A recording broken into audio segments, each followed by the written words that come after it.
Hello, everyone. This is For Readers, and this is Simone. And today we're going to be covering The Candyhouse by Jennifer Egan.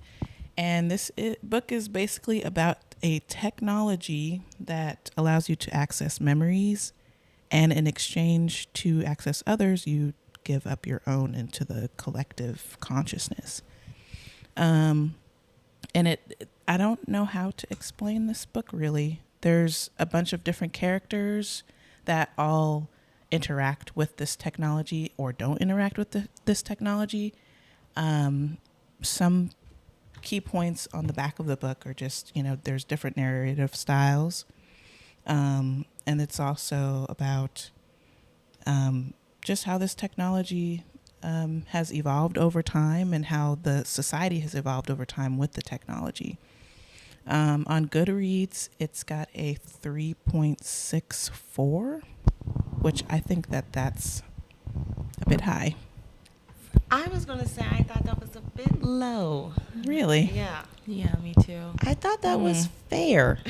I don't know. I'm surprised you felt that way, Simone. Yeah, I was really excited about this book, actually, when I read it on Google, just the summary. And like the last book, it took me a while to get started. Mm-hmm. But as I moved through it, I was still not into it. It didn't grab me. I'm sorry. I think there was definitely some portions in here. Specifically, I liked Alfred's part. There were some things that were beautifully written as far as like the descriptions. But I don't know. I didn't like it. How did you guys feel? I don't know. I kind of want to tackle it because it's so interesting because time is an interesting aspect in this book, I feel, because it's told out of order. So I almost want to attack it in the sense that should we start from the beginning, from where we know, as like bricks in East and infiltrating that and then moving forward when we discuss it, because I feel like it's so all-encompassing. Because overall, I liked the book. I thought it was a really interesting read. I loved how she wrote it. In the middle, it did kind of drag a little bit. Okay, I thought she was giving us context to some other things, but overall, I feel like the message was kind of, to me, just kind of blinding in it. So yeah, I thought it was a good read overall. The message was very clear. I felt I kind of got that even from the beginning. I don't know if we need to attack it linearly. Just because I don't know if because there's not a plot really to follow in the linear sense. Yeah. Right. And I feel like that was done on purpose because I liked the beginning. It lost me at the middle. And then maybe near the end, like the last few perspectives, it brought me back in. Mm-hmm. But I took it that was part of like this disjointed feel and all these characters was part of what she was trying to say. Like, you only get a snippet into people's lives. So how well do you know them, or you just don't ever get from the start of somebody's journey to the end. That's what I was taking from it. Like, she was throwing all these at you to almost feel like a part of the collective, I guess. But that's why I'm like, it was just to be a snippet. I didn't even think about that. Good perspective. Yeah, I thought it was a little hodgepodgey. I feel like she tried to make connections with all of the different characters. Like, this happened because they know them and them, but like some of it didn't matter at all. And you would hear a whole in-depth story about one person's life, and you get 5 new characters, and then you don't ever hear about them again. Like, okay, Lulu, I really liked the Lulu the Spy chapter, but I didn't fully understand what her point was at all. What the point was of finding her father, who had absolutely nothing to do with anything other than her finding her father. What the point was of her going on that mission at all, when the mission had nothing to do with anything other than maybe explaining the Weevil, which we could have just gotten from Amos's point of view. And then also, what was the point of showing Amos's point of view at the end when we had already gone through everything about him chapters before. Like, you just kind of forget these people that she just throws back into the book, and you don't really fully understand why it loops together. And then when Bix dies, and they're talking about, oh, he went to Salazar, and then because of Miranda Klein, and then it's like she tried to scramble to put all the points together and like make it seem like this was the reason, but it doesn't. There's no like core point other than the collective consciousness. See, I kind of thought it was tongue-in-cheek that they put Amos at the end. I did too, because he was always the forgotten Yeah. middle child. So I did think, I liked that. I did like that. I did too. I knew he was going to be I was like, as soon as Alfred and Miles and everyone kept forgetting Amos, I was like, he's going to be at the end. It's a good point, because I forgot Amos. I did forget Amos until he showed up in Lulu's post-spy thing when Forgot she about was him there, hiring. Yeah. And I did forget. I was like, wait, Did not Amos click. Hollander. That Yeah. last name sounds familiar. I knew with how vague they made him at the beginning, I knew he was coming back, but I didn't expect him to be the last perspective. If anything, I almost feel like Gregory could have been the last perspective, because in a way it opened with him and closed with him. Did it? Because He was it the opens baby. with Bricks. He was the Oh, baby. okay, Yeah, okay, exactly. And I was like, oh my God, how old is this baby talking? And then getting some breast milk. I was like, what? This is the first thing that shocked me, although people do that. But I will have to say, to Elaine's point, I disagree a little bit, because I feel like at the end, especially in Amos's point of view, I don't know, to me, it all of a sudden started making sense. All the little stories we heard from the slow kind of introduction to social media, and then how the affinities played in, and then how Own Your Conscience played in, how that created citizen agents in the way, which advanced spy technology, because they basically turned her into a computer, essentially. And then how out of all of that, you still have to deal with the ramifications of real life people. Like, he's the one who's helping them, like, make sure they're okay. They're like, oh, you take this stuff out, it clears your depression, whatever. He has connections with Chris, who's an eluder. He has connections with Mike and Drew and Sasha. It just seemed like I thought it was almost poetic in a sense that he was the forgotten child, and at the end he was the one that everyone kind of knew in some circular motion. So It's a good way to look at it. Okay. I think it's hard to talk about this book because it's not. It comes from 5 different angles. Yeah, I was kind of expecting it to go in a way where, yes, you did have multiple different perspectives, but it kind of went in a linear fashion, not disjointed. I could definitely understand that, because it didn't feel like there was a real plot. Yeah, there wasn't a real be. main character. There wasn't like a real, I mean, I guess the conflict is the technology, which I felt for the first half wasn't really present, which kind of frustrated me because I thought the whole point of it was, I thought we were going to be like dead set in the middle, not starting from the beginning. And half the, like 1/3 of the book was not even dealing with the technology. I will say, I thought, well, because with literary fiction, you know, I know those are less about the plot and more about the characters. I felt she had too many characters for me to care, really, or to see any really analysis of their characters. Right. But again, I felt that was part of the point. I always, you know, when you brought up Ames, his last chapter, because it came to me, I found the sentence when she wrote, but knowing everything is too much like knowing nothing. Without a story, it's all just information. Yeah. And that's when it came. I was like, okay, this is almost like, it's just a book about people and you're just falling in the middle of their lives. I don't know. I could appreciate that point. I will agree. I was like, we spent maybe 2 or 3 chapters really on the actual own your conscious technology, and then everything. Really, I thought it was present throughout the entire. I thought it was present, but I'm like people actually using and interacting with it, and it being on the forefront was like maybe 2 or like maybe 3. But I don't agree with that. Maybe because they don't like develop the system. Like, you don't actually know. It's not about the conscious or collective consciousness. It's more so About about the how effect. people feel about it and how it's affected society and different people's lives and da-da-da-da. Because we only see one person we only see two people upload with the cube, but we see so many characters interact with it. Drew, when they go back and watch when Rob died, Roxy when she uploads, Bricks when she uploads, Lou when he uploads at the very end. Then you have Charlene in watching things through her father's memory. Same with Hannah. So it was like it was ever present throughout. Even people who didn't like it, Chris Salazar, interacted with it in some distant fashion. I just feel like it was like in almost in every chapter except for the ones where it was pre. But even then, they made the illusion like if you could capture these moments, if you could go back to this sort of time, like kind of alluding to what's to come. Okay. Yeah. Well, going back, I guess, to the beginning, I almost feel like we're talking about it in the way that It's the written. Candyhouse. Yeah. Should we go by like families? Like, should we start with the Kleins and then do the Butons? Like, would that be easier to kind of chunk it down? Well, I was going to go straight back to the beginning with go ahead. Bricks. Yeah.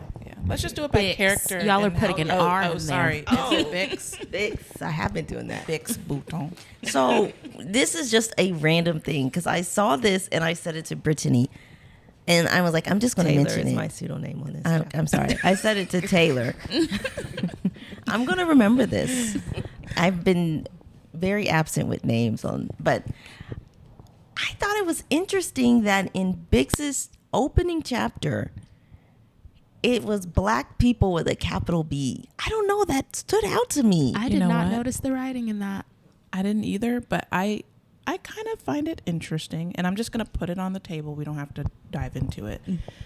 I find it interesting that she wrote from his perspective. Yep. And then I'm going to leave it there. No, you don't have to. I did not appreciate that. I cannot stand the way that it was written about him in this, like, he was Black and he had to prove himself. And then he finally proved himself to his white wife's parents who hated him until he became famous enough and rich enough. And then they accepted him.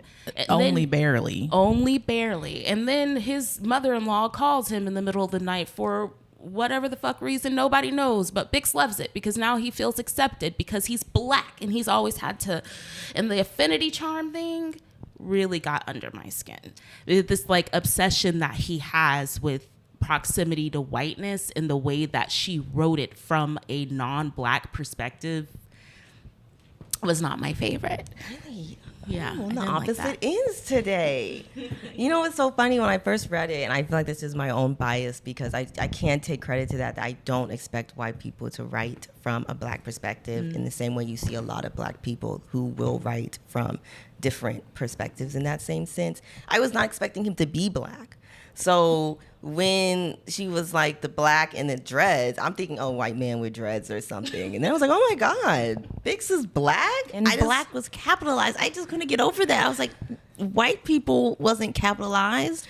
It was just Black. Mm-hmm. And that really stood out to me in the beginning. And I honestly think, other than everyone else, because there was a lot of people that they pointed out who had that, I can't remember what they called it, that charm where you just... Affinity charm. But... Which means it looked like it was just for the mixed people. Because that like was one of them. androgynous, you can't tell. Yeah, that was one of them. But I Wait, hold on, let me finish my point. sorry, Real go quick. ahead. I'm trying to think otherwise, were there any other Black characters? Lulu's husband.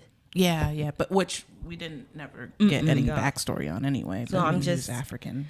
I'm like, was he? Because I know the Salazars are Hispanic and everything. And they did mention that too. She pointed that out. But you know what's interesting though is why I just disagree a little bit, because I feel like when you have minorities, especially in this kind of all white, high performing, because everyone was doing all this crazy, almost impressive stuff, Harvard, all this type of stuff.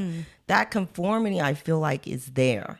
That sense to assimilate, to appease, to not otherize. That's why sometimes when you see kind of, not trying to put this on people, when you see Black people and they don't, like, the energy's off, like sometimes you do the nod and they're like, okay, please. There's that disconnect because they have lived in that lifestyle. And exactly. So in that way, I almost could see it that he was like, because there was a point that he was like, I don't know if it's worth it with her parents and everything. But in my mind, I was like, I don't know, kind of how you track so far. You're probably going to I can't say this word. Carpe diem. Compartmentalize it. Compartmentalize it. Take carpe diem.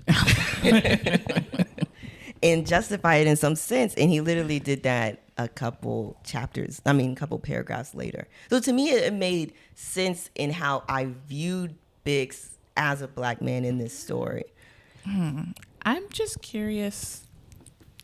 And again, I'm just going to lay it on the table, then I'm going to run away from the mic. But if there's any way to write the black characters, or if you're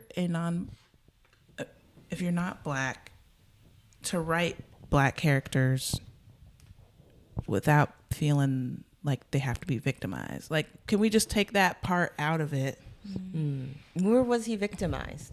Well, just the whole fact that he has to try harder than others, or, he has to, like what Elaine said, kind of assimilate. Can we take that part out and just him Live? like he's just a person that's really good at technology. Yeah. I think in the sense, since his part or his success, even though we only get a few sentences of it, was in the 90s, 80s, his first company success. Mm-hmm. That made sense to me. I was glad she didn't belabor it, but I do feel like that would be something you'd experience moving up into those high tech spaces where you are the minority. You're already the minority, and now you're the minority again. I just even feel like in today's environment, high level black people are like, you have to work 2 times harder, you have to do this, you have to da da da da. The culture of code switching and everything like that is still prevalent. So to me, it just made sense back then for it especially to be so highlighted. If anything, I almost felt like I wasn't seeing enough scrutiny because he's this black man in this space, and he was probably the only one, like out of a few at that time, making these type of leaps and strides.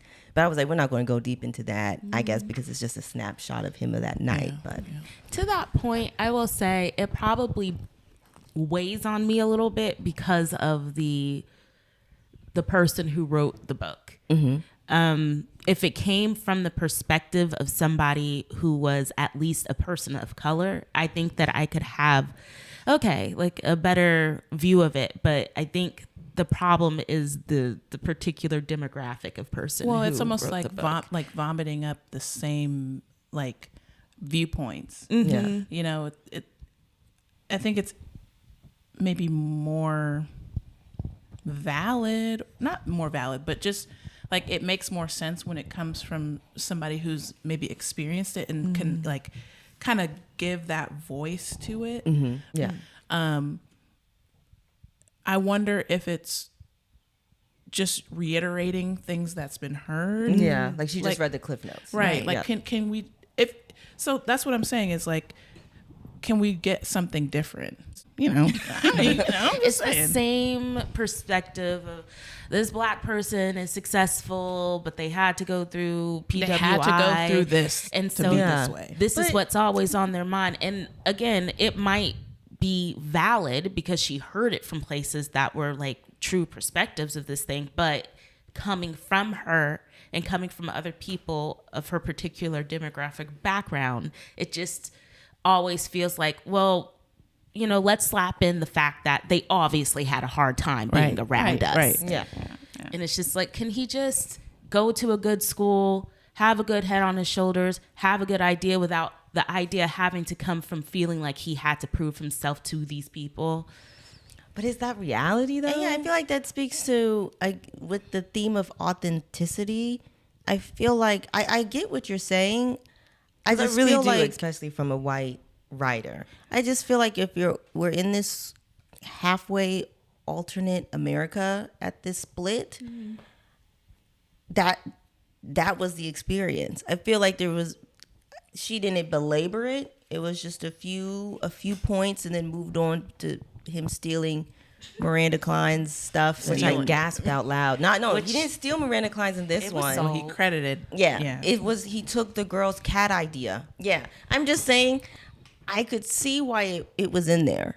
I'm like, we can't talk about getting in this time period before Own Your Unconscious, which I always thought it was Own Your Conscious. I did too. When you read it out loud and said unconscious, jaw drop. I did too. But I'm like, we can't talk about that. And he's also married to a white woman. Yeah. And has mixed kids. I feel like we never saw his outside family really. Only her. That's a good point too. That's well, true. no, they talked about his dad in there. Yeah, they talked about it, but we didn't have like any interaction. No, and they didn't really have a good relationship. It was like 2 sentences about the bombing in Philly. So I can understand being squeamish about it because it's like she's technically, it's almost like she's technically right in a way, but is it authentic? Yeah, that's interesting. On another note on Bix, I found so interesting between Bix and his son, since we're talking about the first few chapters, Gregory. Oh, okay.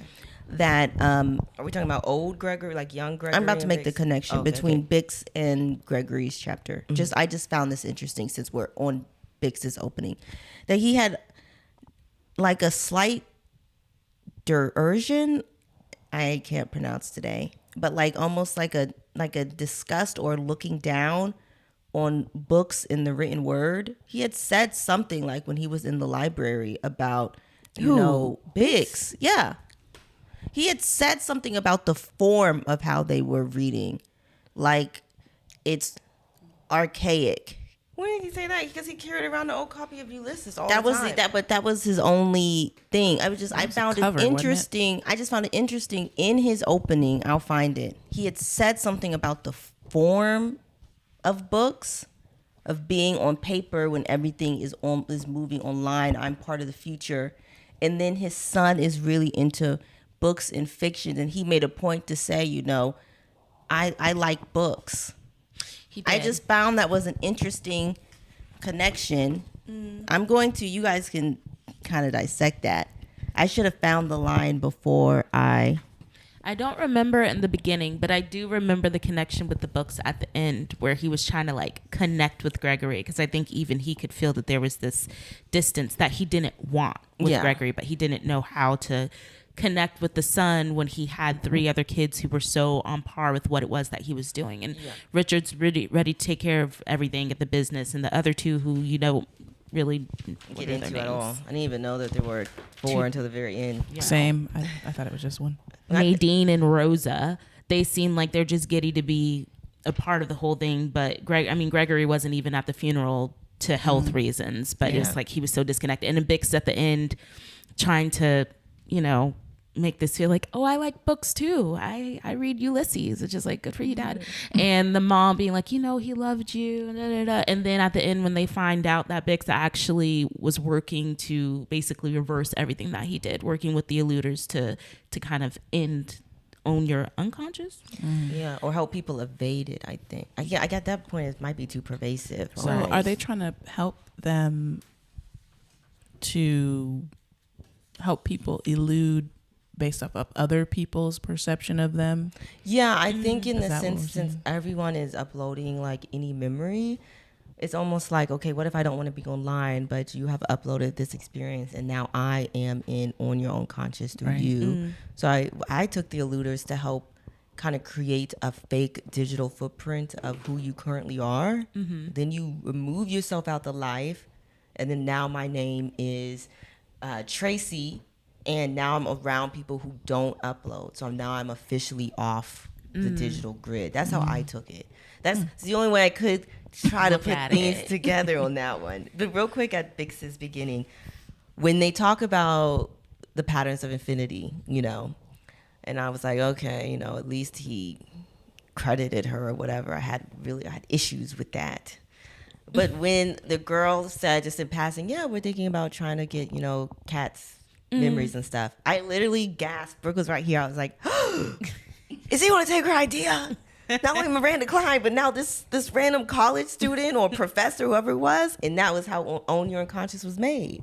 I was like, well, I guess that, and trying to remember Rob, which I felt like since he was brought up so many times. I thought we were going to get a chapter on Rob. But you just got Drew. Yeah. And then I was like, okay, Drew's going to be the link, and then Rob's going to come up later. Never came up. And that, I know I'm rambling a little bit. That and O'Brien. I wanted him to have, he was the guy who worked with the counters who was an eluder. Oh, yeah. Oh, yeah. Where was his chapter? Yeah. I was like, he's going to be our link to the eluders. We're going to figure out what's kind of going on. See, that's why I was missing is just like some type of like. Which is why I felt like some of the stories that were like emphasized on didn't need to have whole chapters Right. when you made random people in other chapters more interesting and seemed like they had a better link to like a core of the book. Right. Like Molly didn't really need a chapter. Molly. She's the one Exactly. who She was was at to the country intro- club. Yeah. Basically to introduce Lulu. Lulu, Chris, and Colin. Which Well, Chris was already introduced prior. I know, but I'm talking about their younger stuff. And which, for the life of me, I could not. They kept talking about Colin. I was like, who the hell is Colin? I had no recollection. I was like, was he like clearly a glue or really important? Everybody's really upset. Was he though? Yeah, It's just they brought kept him up in mentioning Roxy's him. chapter. That's when you first hear about Oh, Colin. I think that was part of the. Yeah, exactly. They used to be a group, and then she was like, Colin died, and then Molly came up out of nowhere and replaced him. But then I guess maybe this is why it's all about perspective. And then you get Molly's perspective, and she's been there since high school. But Roxy looks at her as an intruder.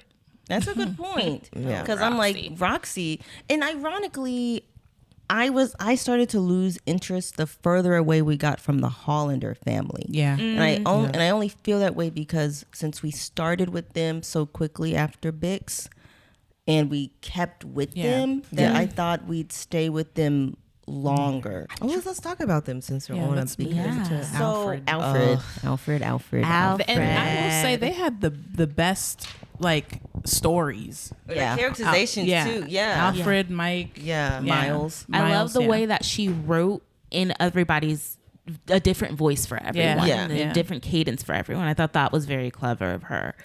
Alfred is interesting because I think that he boasts this whole authenticity. I just want the real reaction from people, but I don't think that that's fully true. I think that he's the type of person who thinks that he's player one of the world and everybody else is kind of an NPC for him to judge in some way. Like Jack made him feel good, so he's the good character. He's my best friend character. He's the one that I go to for light, and I feel like it proves it at the end of that chapter when they go and they in reality, and this man is 29 years old, not a child anymore, and he sees Jack in squabble, and at the scene, and his girlfriend's like, hey, like, he's not good, and he's like, oh, he's Jack, we're just gonna pretend. Like, you call everybody else out your entire life for pretending and not being real, but as soon as something real is in front of you that you don't want to acknowledge, you pretend. I thought that was interesting because agree. I thought that was interesting because he acknowledged to her, because when she was like, he's a mess, and he was like, I know. I thought it was so ironic that he then put on in front of Jack. That's what he criticizes everyone else for doing, but he did it in the face of Jack. But why did he do that? Because he had so much I felt like he had so much respect and looked up to Jack when he was little. So it's almost like he didn't want to hurt his feelings. So in the same coin, you found yourself performing. I always felt like he in going to your game metaphor lane, that he looked at himself as a real person and everyone else in a video game. And I feel like he takes away the human aspect of, I don't want to say the human aspect of performing, but there's a part of when you interact with people that's just innate, I feel, in human nature. Here's my thing about Alfred, because he annoyed me from the very beginning, from his conception of his chapter. I was like, because I didn't buy it from Jump Street. There's, when he was talking about the teacher, the mother, the brother, these type of identities people take on. There's this guy called Ram Dass, and he does some work into that on all these different ideas and versions of ourselves that we kind of acquire every day that aren't really true to your authentic self. Which I feel like, yes, is an objective piece, but I felt like Alfred didn't realize that his role was being this asshole. I was just about to say, he was playing a role the entire time. Like, that's what he liked to do. Yep. And so when it became, and even his random respect for Jack, I felt like I just never connected where did that to come either. from? Yeah, because I just felt like he just wanted to be a shit starter, and that was his persona. But he took that as authenticity. And when it came to someone where, like you said, like you both said, he was duplicitous, and I was like, I knew it was bullshit from the very beginning. Your girlfriend called you out on it. You like to scream and make people, for me, it's a power over people to make them uncomfortable. Especially because that bus scene. Yes, Loved when it. the bus driver cut through it and was like, so you got like 30 more seconds so you can get off the bus. And he felt so like a child. I was like, that's all y'all had to treat him. Like, every time he got a reaction from you guys, it validated him. And that's how he lived his life. Like an energy vampire. He needed that energy that to negativity. And I just, Alfred, I'm with you. It felt like he himself just couldn't see he like you said, like he was doing the same thing. Yeah, because he otherized himself. He Everyone above does himself. that. Yes. Everyone does that. And I feel like you get more authentic due to how intimate you are with someone, or, you know, like you're more yourself with people you either really love or you've spent a lot of time with. But when you meet the world, I just feel like that's just part of human nature. You do something, A little bit of a masking. Yeah, to still try to be honest to who you are, but enough not to be ostracized. I feel like that's just a part. I just knew his whole stick was bullshit. From when I started. It was like South Park when Stan wakes up and he just sees, you know, Shit everywhere. yes, he turned an age and Yeah, he turned everything was 10. bullshit. He couldn't look at the flowers. He couldn't eat. He couldn't listen to people talk. And I was like, okay, I guess that's that in a way. But then that became who Alfred was. Yeah. And he couldn't even appreciate his brother Miles being authentic with him In the moment. Yeah. He couldn't even, Yeah. but because all he craved was another. I'm like, that's what you crave from your brother. Another but you, clash. But you push people away Who are when you actually- don't let them naturally come to you. Right. Yes. And I know Taylor and I had almost started talking about it offline, but we're like, we just gotta wait about when Miles was really upset when he found out about Jack and his mom. I took that as, because, you know, Miles has out of all the brothers had the most of a front. Yes. Now, if Alfred's chapter was maybe focused on how Miles has that front of perfect, and it just turns me off on people who do that, I might have been able to give Miles some leeway. Alfred some leeway. But when Miles broke down about Jack, I felt like that it cracked part of the world he was trying to curate. Like, you're my best friend. I felt like he was like, I have a vision of us being friends through life. Vision. You know, my parents are together. You came in and when he was like, he ruined it. I was like, he ruined it. Because Miles has this, like you said, vision of who he's supposed to be and what his life's supposed to be and what it's supposed to look like and how it's supposed to go the next 50, 60 years. And we see that come crumbling down as it was supposed to. One of the It best was- chapters, honestly. Yeah. It really was. Between him and Drew, I really, really liked that going back and forth. And with Sasha, she was there. I think that she was positive, so that's nice. And, you know, the whole, I'm close to you guys because of your dad was so good to me, even though my family was obviously, I'm assuming, crap. So that was nice. But just going back to Alfred really quickly. I thought it was interesting that he had so many friends in the beginning, but as soon as people started disagreeing with him, it was like, oh, they're not real. Yeah. So it was that and a lack of respect. Like with the one girl, she was like, don't call me that anymore. And he kept calling her that to the point where she had to drop him. Yes. I was like, where's your, that's not authentic. You are just an ass. Right. Like, that's what you crave if you love that. And I think that's why he clung on to Jack so much, because when Jack would come over, who obviously had a troubled childhood, which Alfred never looked at. Why is this boy always at y'all's house and never at his own? Yeah. But he comes over and he's like the fun one. He's making everybody lighthearted. Alfred never feels like he's the black sheep when Jack is around, because Jack makes it so that nobody's dumping on Alfred. And all through his life, that's the experience he has with Jack. But everybody else who will ever confront Alfred or be like, hey, like maybe you should look inward, all of a sudden they're not valid. They're not real. They're not important. And what's interesting is he never thought Jack was putting on a performance. That's what I'm saying. And I think he was probably one of the main ones. Because he always coddled Alfred. Yeah. You know what? I think too, maybe it was Jack's, like, the same way that Alfred elicited responses, like combative responses, maybe Jack's energy elicited a response like Positive. I could see that, like he felt they were like a coin. Yeah, That's a good. That's an interesting I will perspective. say, because you have a boisterous person coming in. It's very loud. It's yeah, so it kind of. that's actually a good point. It's a good really call good out. point. I will say, because they never clarified, and maybe I missed this. I wanted to know if him and the girl got married. Yeah, I was wanting she a felt- romance story. No, going. she felt done. I wanted him to be done too. It was giving that she was on that airport bus. Like, why the hell did I even give this guy? But before that, when they Yeah, first I liked it before that. But, It was cute. But you could tell, and I think this is again what he just doesn't connect, or he lets go. It gets old. Yeah. They did say Alfred was married, though. When they went to go visit Miles after his suicide attempt. I thought they said Alfred and his wife, his mother, his other brother, they were all there. I'd have to look. She was giving like I don't know him.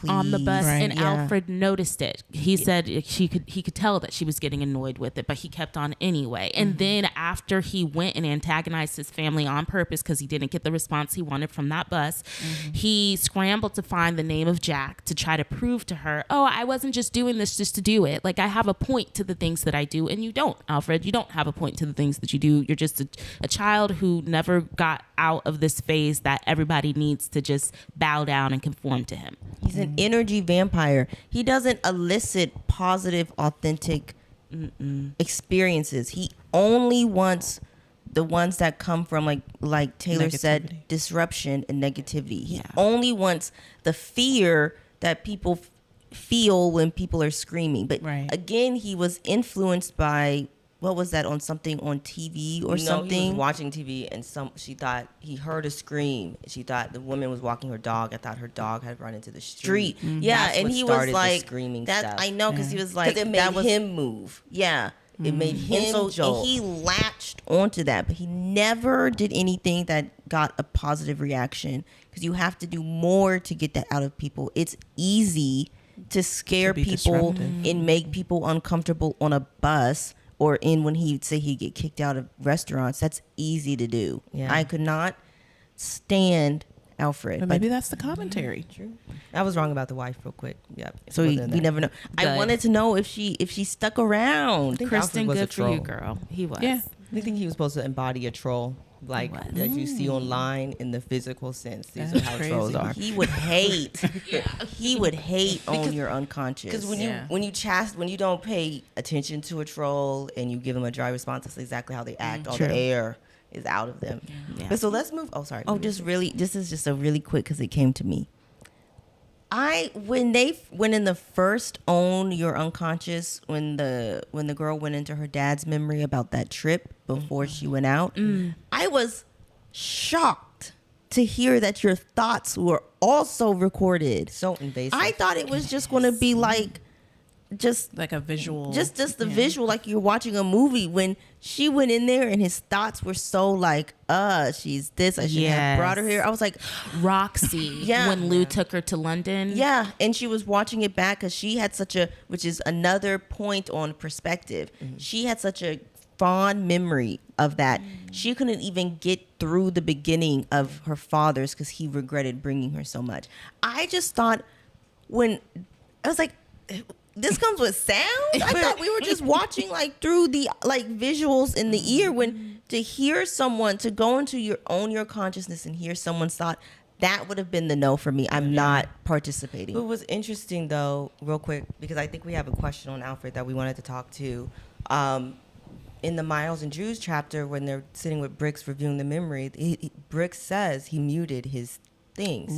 Oh, that's Remember, right. he said he did. only played the visuals. He muted the commentary. That's when I knew that there Interesting. must be sound here. Yeah. I wonder what he I didn't was catch on to thinking that. Yeah. during that encounter that you Well, felt like you had to mute it. I wonder what It Drew told us at the think- beginning what he was thinking, didn't it? He was like, I know Bricks at the beginning said he didn't really remember, like he just remembered that the kid drowned. But when you go back to the memory before, I don't know what you're like. What if you were like, ugh, I can't fucking stand Rob, and of course Drew had to bring him along, and then 2 seconds later Rob dies, and then you have some crazy inner thought that what are these, like, what do they call them? These intrusive thoughts, and you don't want to say something crazy, and someone's watching your memory. You're like, But what how does that crazy mean? You know though what I is mean? that your own, there's now no privacy in your own internal thoughts. Yeah. I felt like there was more outside of the authenticity piece that was very present and clear.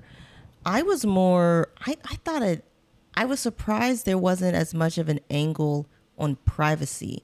I They're thought, uploading it themselves. I know, but I know, but I almost wanted to see, like, they mentioned it briefly of people tracking and finding people through the tool. I think that would have been interesting on someone being like a little snippet of someone being found or someone using They it. did kind of do that Yeah, the with first- Miles when he was tracking down his drug dealer. Oh yeah. He was in prison. And you Yeah, but gotta I meant remember more when- from the perspective of like, how would that feel being the person, like, how the hell did you find me? And they're like, oh well, I tracked you through this. I don't know. People already do that today through Facebook and you know what? Instagram and True. TikTok. I That's think a that very it was good supposed to point. be That's a very good point. a magnifying glass on that. But real quick, so I know we had some questions at the back that we wanted to go through since we're still on Alfred's section. Did you still want Yeah. to do those? Yeah. Okay. It was 5 and 6. Alfred, I think, is 5. Yeah. So basically, there's some questions at the back of the book, just for topics of discussion. And one of the questions that I wanted to bring up was number 5, seeking authenticity. Alfred Hollander, according to Alfred Hollander, authenticity requires violent unmasking, which is why he uses disruptive behavior, such as screaming in public, to produce unfiltered reactions. What do you make of Alfred's philosophy? Does technology like social media lead to less authentic communication and experiences?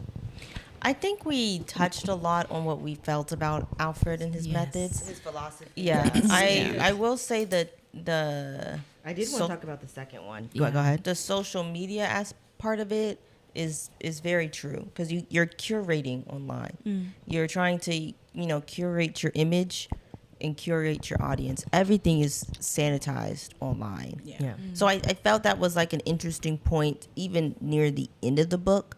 I think it was still under Gregory's, when they talk about the people who sit for hours with And the skin. this thing on the skins, people using weevils to build their Live stream. platform. Yeah, like how that technology went somewhere a lot of people didn't expect. Yeah. But I'm like, that's still all used, all this invasive stuff to still put a clean image of yourself online, or a different image online. It's like it is today. Yeah. Like even with podcasts, YouTube, vlogs, Instagram, no one is really going to, I feel like, give you 100% any type of honesty, because just like how they're tracking people down and own your unconscious, the second you say something that may be a percentage of your followers and then some random person on Twitter gets a hold of, they got your job, they got your house, everything. Yeah. So I feel like social media as a whole has made us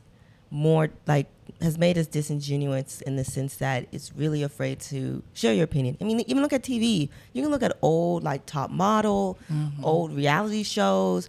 You cannot do a quarter or say a quarter of what they were talking about today without being quote unquote canceled or labeled this something for the rest of your life that you said one time, blah, blah, blah.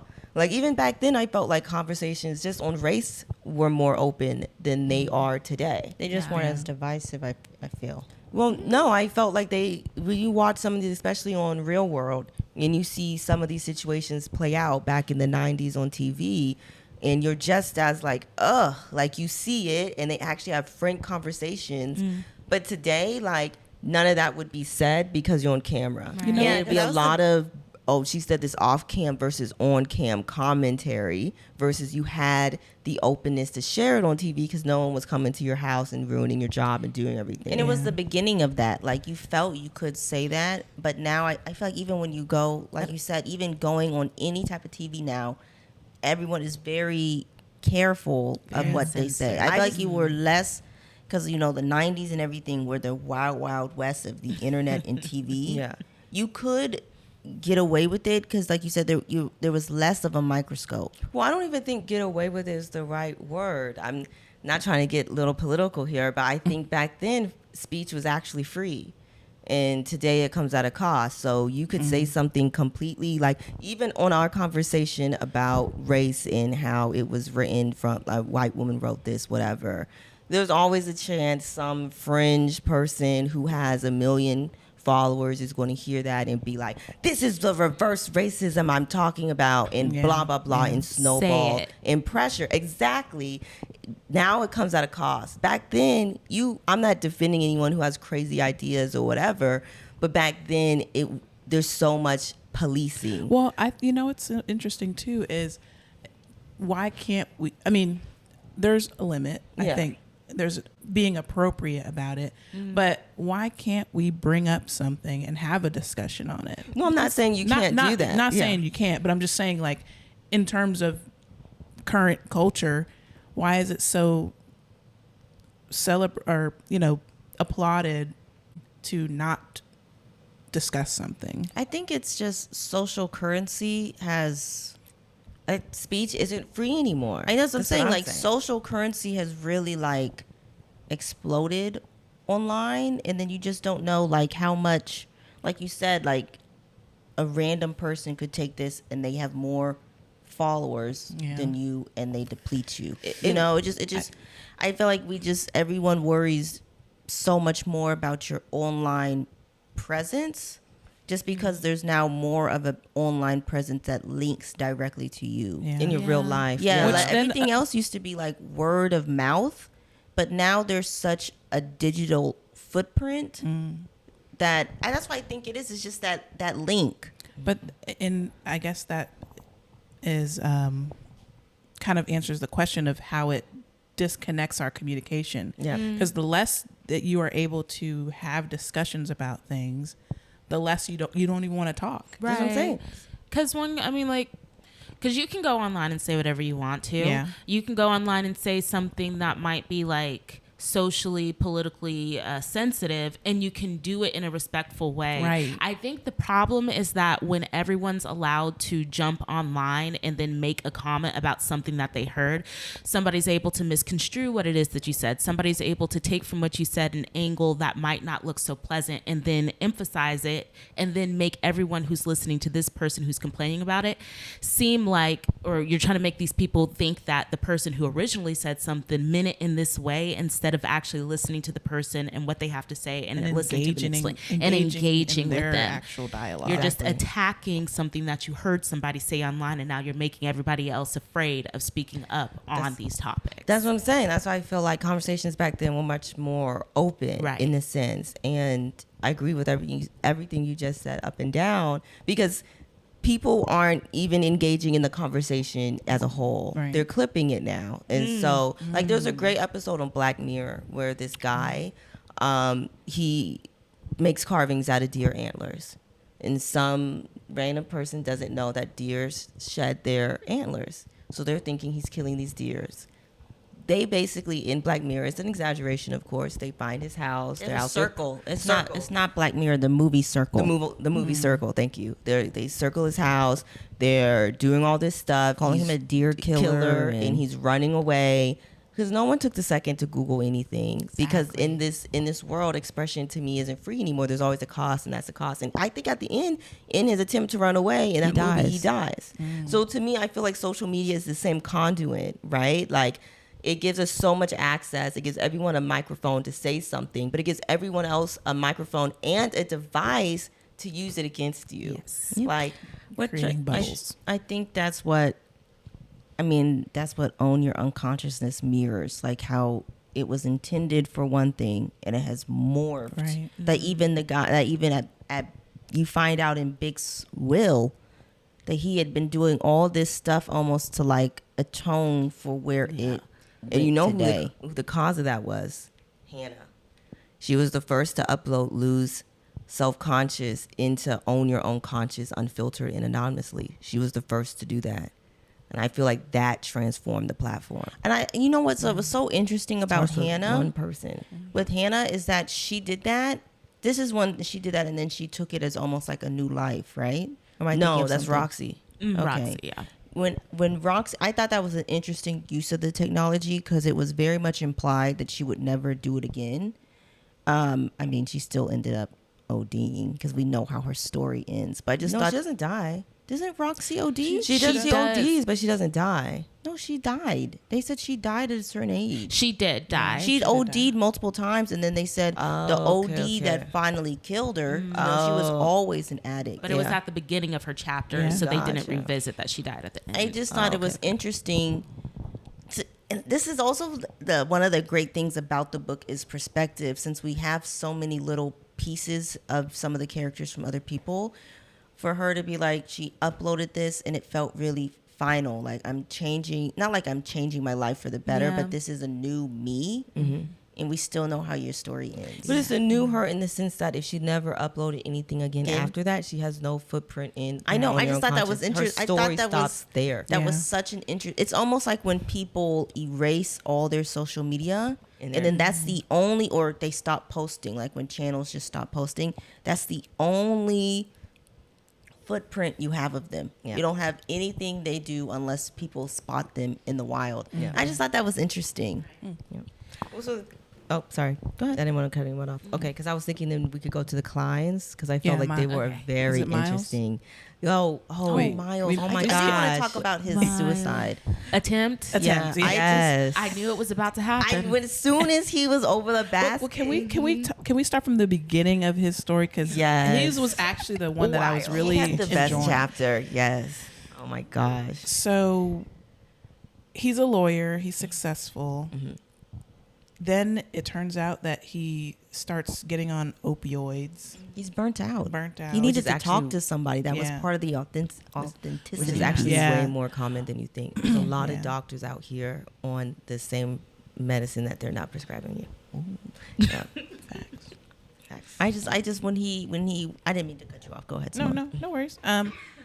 Yeah, he opioids. Then he gets into an affair with the neighbor. Yeah, Yeah. Jana. And from there, The car accident. Yeah, the car accident, which was shocking. Insane. Yeah, he must have been hot. She at that loses point. a leg. Leg, yeah. I would have been pissed off. I would have never done it. I would have never gotten an affair. But I'm just Yeah. saying, like, can you imagine? Oh my you lose your gosh. leg.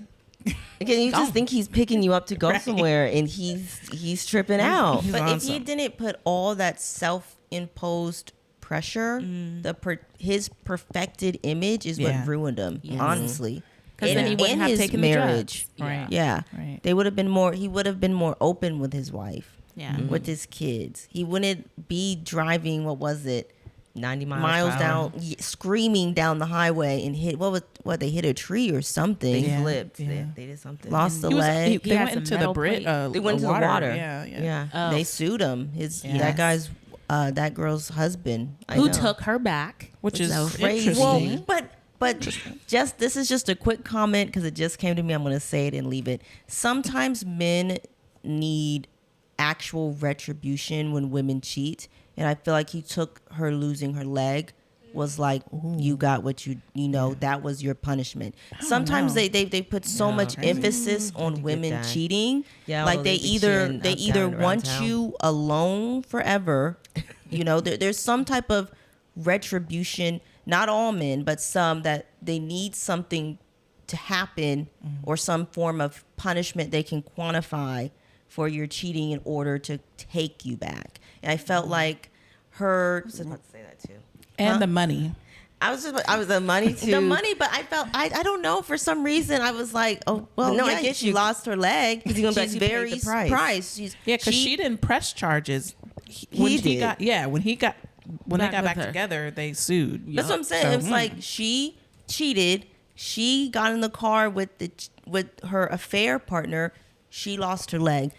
That would have never happened, which is true if she hadn't cheated. True. But that's your penance. That's the punishment, and I can move on. Now let's go get that money. Yes. Yeah. Men are like that. They'll cheat up, down, around town and expect to be forgiven and taken back because some men. Some men, Yeah. it's innate. True. That's what I'm saying. But when It's a like, woman cheats, it's like the worst thing that you could do to a guy. Right. that's what The I'm worst saying. thing. They need a comparable. Some of them need a comparable punishment, and I think the fact that she had suffered so much from that, he was able to let it go and move on. He was able to accept her. I know. Like, what else can you do? She lost a leg. Yeah.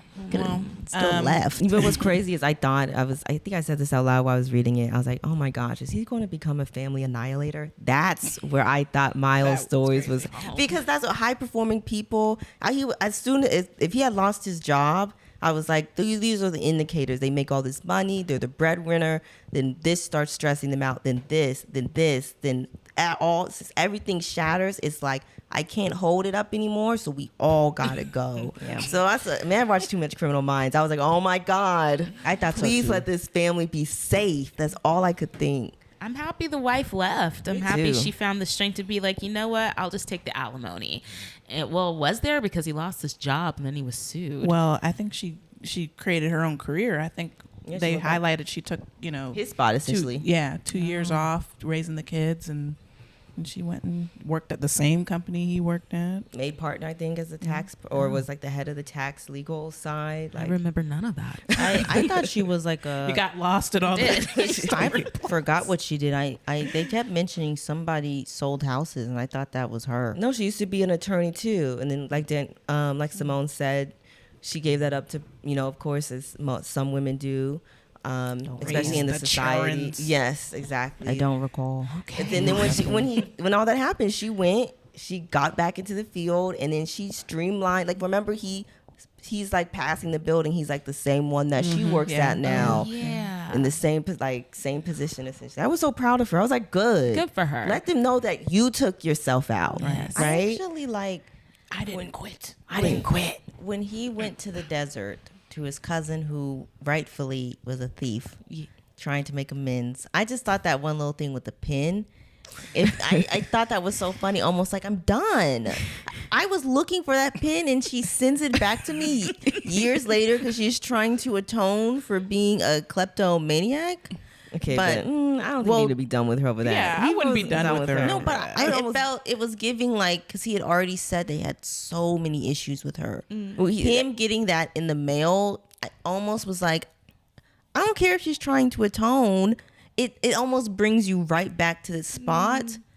But anyway, I digress. But his issues with her is because her life was just messier than the one he had. Yeah, I'm just saying, essentially. I just thought that was interesting with the pin. But when he $100 went pin. there And gave the big pin to the father, like, here you go. I'd be like, I don't know where you got this, but thanks. But you stole my really expensive pin, and I really looked for it, and you have the nerve to send it back to me in the mail, and I'm The supposed to be trade. like. But when he went to their house, and then he saw her art, and he didn't like it. He felt like it was really a disruption to this peaceful space until he saw it from a different perspective. Again, kind of really connecting to what I think Jennifer Egan was trying to say during the book. When he made the attempt to jump, for some reason, I wasn't expecting it. When he threw his legs over the side, I was like, whoa, Miles, what are we doing right now? and then the guy wrestled him to the ground. Drew. Yeah. Oh, that's Drew. You guys kept saying Yeah. Drew. I was like, who the hell are we talking about? Sasha's husband. Yeah. But when he wrestled him to the ground, because I was like, oh, he has to live. We're still in his POV. There's no cut unless she's going to shift right here. But I don't know. I felt like, you see something so beautiful for him. The art really connected. And then to see the balloons and I guess like, oh, I want to go in this peaceful thing and then not being allowed to. I don't know. Miles' section was just, I really was. It's great. I liked his story, and I think that if she had made him die, I think that it would have been a lot more impactful. I think than having basically him leave, then come back and become mayor or whatever he came back to be of the city. Mm-hmm. I think that was kind of out of left field.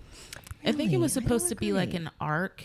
And I could feel the arc. I saw the point. I didn't really care for Miles. Honestly, I didn't care for that entire family, except for their dad for showing compassion to a niece he had no responsibility to.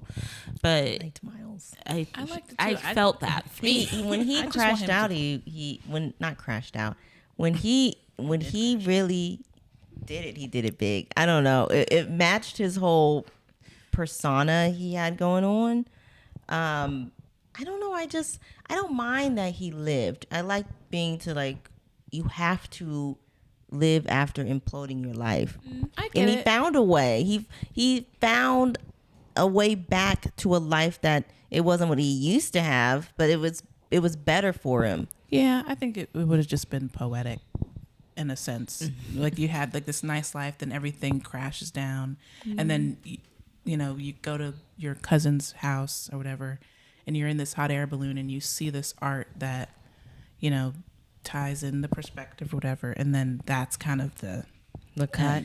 Yeah, but then he wouldn't have found himself in Sasha's home. Like he came to himself. The thief of the family, Sasha, she gets repentance and all this stuff. All these years she's taking things, and then he can't stand her. And then he hits rock bottom, metal plate in the head, and then he has to go to her house, and he doesn't know where he is or who he is or what he wants. And then he finds himself in the presence of Sasha. That's kind of what I got from their her point in being in the story. I'm on a little bit of a different route because I think he made a note when talking about Sasha, almost bitter to be like the world likes underdogs, sinners, everything. They don't really respect or reward the people who have been good from the start. And that was his whole thing. He was good from the start. Great athlete, great grades, great son, great, that was his whole image, even though internally he was very judgmental. Yes, exactly. Yeah, and we never really got to see how he was internally, really, until, we get his perspective and the drugs and everything was making him whatever.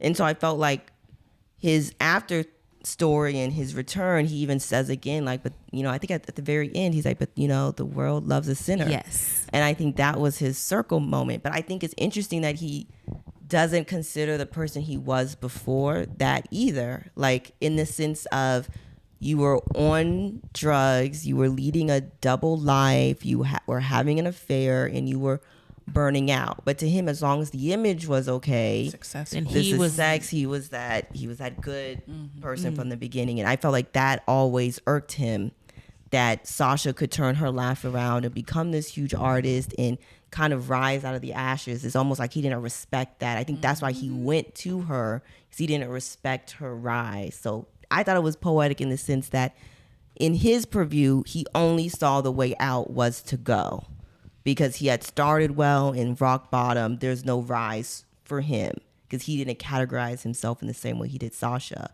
And then it was after that he saw himself in the same light. I did not like Miles. I found nothing about him poetic. and I agreed with Drew, because the one part that got me about that hot air balloon part was like, you could tip the whole thing over and kill Drew and the guy who's in there with you, which is the reason why Drew pulled him back. I don't want to say that Drew wouldn't have cared that Miles would have taken his own life, but at least in that capacity, it was like, if you're going to do it, you're going to do it yourself. You're not going to bring everybody else down with you. I think he was like, you're not going to tarnish what Sasha made. Right. I think I that's thought it why. literally said in there, you're not going to take me with. I could be wrong though, because Maybe it is because I took it more as what we're not going to have is a suicide in the middle of this art. She's Right. worked so hard That's to a make good this perspective, a too. beautiful space, and now people are going to come up here and be like, her cousin came over here and jumped out the hot air And balloon. ruined everything. So I don't. That's how Now I she's took it. But back I'm at not sure rock if they did say bottom. that. Stealing. Back again, circle point. oh, but yeah, Miles is something. Oh no, never mind. I had one question. Did you guys think that Drew was gay? Yes. Or because Yes. they kind of hinted at that when they were doing the With him and thing. Rob. Yeah, Or and I just want bisexual. yeah, something. Something. I was just I curious thought with that. Rob was gay. Yeah, and Rob was had gay. feelings for Drew. Yeah. and But I- Drew caught it, but he wasn't able to reciprocate it. I wasn't. But the thing is, I didn't know if. I don't think they went into the reciprocal part because I know they caught that he was, and that when they were viewing it, the tender look Rob Yeah. gave him, and he said they had just had a fight. So I don't know if that's alluding that Rob might have said something right before he passed, or I don't know. But the way it really weighed on Drew, which made more sense in comparison to how much it weighed on Bix, in my opinion, felt like there was something regretful there. I would have almost wanted to see, look, I'm getting into it, his Rob, unconscious. we needed a Rob chapter. That's what Yeah. we needed. To see what that conversation was. But then they even had the thing like he had some like a dull look, a blank, like there was something that they were talking about when they were viewing it, aside from that look of love. And I was like, did Rob? But then I'm like, don't go into conspiracy theories. There was just one line. I was like, was he suicidal? Because it was just like he was taken out by the current. And then my mind supplied like, but did he swim out? To he the was current? high though too, right? Was he? I don't They know. had taken some type of drug. Bix was saying at the beginning that he had met them at the bridge, at the river, wherever it is, and that they had taken some substance. I can't remember what they said that they took, but then Bix left, and then Yeah. they went swimming. Very true. Very true. And also, we'll probably come back to this point later. It's interesting the amount of drug use in the novel, right? Yes. Everyone. Was Well, at least essentially- weed. Yeah, well, weed. Well, I can't categorize. You know, I'm I mean, biased. half but- of Well, that's what I'm saying. It's like the weed was, at least from the middle to the end, was kind of a big, thing. had a Yes. big presence with I thought it was the whole forest And then thing. pills. Yeah. I thought it was interesting that even at the end that the weed wasn't authentic. That the Yeah. teacher really had likes to that. copy it. Yeah, Yeah, that yeah. the teacher likes the antique stuff with Yeah. the seeds. and Yeah. So I that makes thought you- that was an interesting point. Okay, so there's so much to talk about individually with chapters, which, Should we do the Kleins? well, we can do the Kleins. Let's do the Clydes. Don't get too close. I thought it was. I liked that we never saw her whole theory because I feel like that focuses when things like this happen in real life. When work is not really stolen but built upon, you lose the source, or a lot of the people don't know the source. Everyone knew who she was, but we as the reader never got more than like the affinity charm in one other one, I think.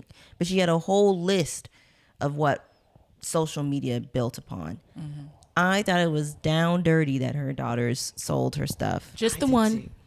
No, they did it before the other girl alluded. They both did it. Oh, I thought it was just one of them, and then the other girl left because she sold it. No, She left probably because did if she regretted it, but they both went and patented and so that she never blamed us. Like, get out of my house. Laura and Lana. Lana, yeah. Oh my gosh, I gasped when they were like, "Yeah, we took that same." First of all, the fact that they didn't even open or read the book for years until she disappeared, essentially, and they patented. Then I was like, "Ooh, you thieves!" Well, no, she hadn't disappeared by then. I was like, "Mom gave y'all too much grace. I would have been out in the media every day. I didn't do that. And I'm not gonna tell you who in my family did that, but But if you know me, backstabbers. I've only got two. But I thought that was a great way to show like how close they were. And then the closer you get to kind of, I feel like wealth really played a big part in this novel too. Yeah. The closer you get to wealth and the closer they got to the dad, basically the more they kind of pulled away from her. But I also Yes. think it gave her freedom to get back into anthropology and to do more things. Of course, she waited till they were older. So it was like a push and pull. But the fact that Melora is still there and she hasn't alluded yet to find her sister and her mom, like, blew my mind. And she Blew my had a mind. big hint. Go to Brazil. That's all she kept talking about was that teacher, the tribe, Brazil. She just never. I think she didn't want to lose that connection to their dad, so she kept that industry. She kept that business going. They were the only two he treated right. Right, too. but he treated the Ralph. other. He started to treat the other ones okay Yeah. after them. That's why when the girl was getting her hair braided and she cried, she even physically said in the book, like they got the Charlie. better. Yeah, that they got the better. They got the best better of him. father. Yeah. Yeah. Like I made a note about that when she cried because of him putting the bun in her hair. I think maybe it was like the first time that he had ever done something truly fatherly for her. Like, you're in this nice house, he bought it, you're able to stay here because he's your dad, but what's the connection that y'all have? Because even when they were talking, she was one of the first. Her and Rolf are from the first marriage of his real true love that he lost. Then after that, everything else was just kind of by the wayside. But he always loved Rolf more because He was a boy. Yeah. Which I find interesting because he's the one who ends up taking his life. I know. I felt like Rolf deserved a chapter. Like, what happened? Like, what? They always showed that he had, like, the same issues that Roxy had, which I think comes from, like, being in that kind of environment of entertainment and then just being casual drug use. Because Roxy was taking a hit of 14. cocaine, who I'm assuming were the Beatles, right? These 4 British men that they found. I think they named them. They never named them. But the Beatles is more than 4, right? No, it's 4. I would not know. I don't know. I don't listen to them. I got the beat because they were the only group they never named. They were just these 4 British kids who they went to London to go see, and they were like, they're going to be the next big thing. And one of them she bumped a thing of cocaine, which is, I was like, geez. But As a child. It's always right? coke. But I just felt like it was good to see Miranda Klein as a mom. It was good to see her before the book through their eyes, during it, and then after. And I felt like she was exhausted. She was as loud as she could be with how she felt people were kind of perverting her work. And it was just going nowhere. Even in the academic at the beginning, where they're like, well, she shouldn't be mad. It's done this, it's done this, it's done this. I'm like, but look at the world you're in now. Right. That's what she was talking about. Everyone's categorized by their affinity now. Where I low-key think were the counters and the Renaissance, but, naming these types of people throughout. Impressionists. The Impressionists is kind of linked to. Yeah. I thought the Kleins were interesting. And then Lou Klein in their weed adventure in California. The way they were experiencing. Yeah, the way they were talking about it, I thought they were like in the jungle somewhere. For them to be like, oh, they went to California woods. I was like, oh. That was the 60s, like right when weed was really getting, it's all illicit. We got to go do it in the middle of the woods and all this extra stuff. 10-acre marijuana farm. And then they all divorced. I thought that was an interesting point after that. Ram Dass has a real life experience almost in the same way where they all went, but they did, I think it was like LSD or something. And he was like, my life changed. They just had one crazy experience, right, of self-reflection. Him and some other people in their life. He was like high ranking, basically almost like them, like I think lawyer, everything before, and then he completely went to this kind of native route after it and everything like that. So I can see how drug use, especially back then, kind of breaks the chain of thinking about where you're supposed to be in society. And I also feel like the camp to me was like a prelude to the eluders. These are people living off the grid, not interacting with social you really media. got a lot of. I really like these connections. I think I was so just like, I've got to finish. They didn't have a through line. At least if it was about, because I've read, the only other literary book outside of school I've read was Freshwater. And the plot was very non-existent. Because, they're just supposed to be saying something about the human condition.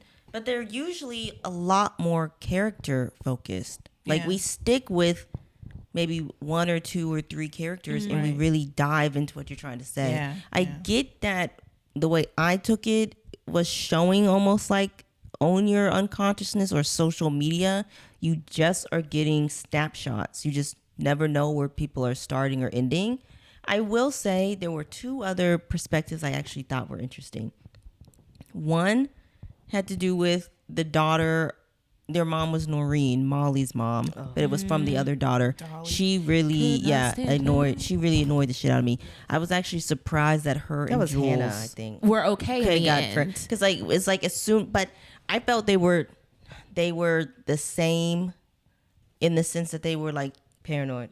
they were just, she was heads and he was tails. Yeah. That's how I took them, but it was annoying me how it's like she couldn't, how pushy she was. Yes. And everyone was telling her to leave it alone. And then Jules' sister was telling him to leave it alone. I was like, this is going to end, somebody's going to stab somebody. That's where, and I was like, what is she building, a bomb? But she was trying to electrify the fence. But for some reason, the girlfriend thing broke whatever veil she had painted of him. And that was crazy of me. That was crazy to see that they are now friends. That perspective, that chapter I thought was interesting because I wanted to see where it was going.